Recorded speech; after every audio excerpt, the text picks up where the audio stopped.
Pray tayo. Salamat po, Pastor. Panginoon, salamat po sa araw na ito. Talagang napakabuti mo. Yes, Lord. Talagang ba namin po sa Yes, Lord.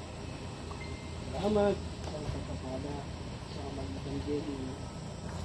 Dokmat ng ilo. Ulimutan. Salamat kay Bishop Ato. Gamit po, Panginoon, na may pakita sa aming mga kapastoran na ang Diyos ay nagpapalala.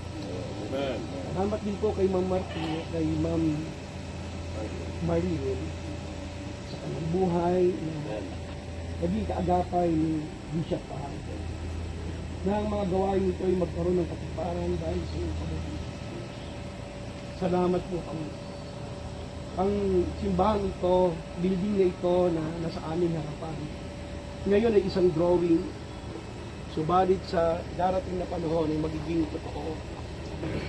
Makikita namin ang iyong kaluwalhatian, ang iyong miracle sa buhay ng aming pastor na si Bishop Pahardo.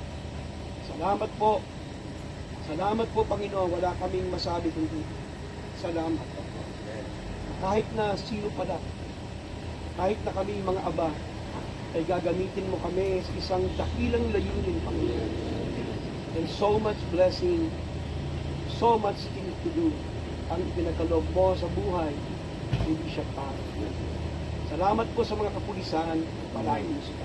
Ito po ay alay namin sa iyo, Panginoon. In Jesus' name. Amen.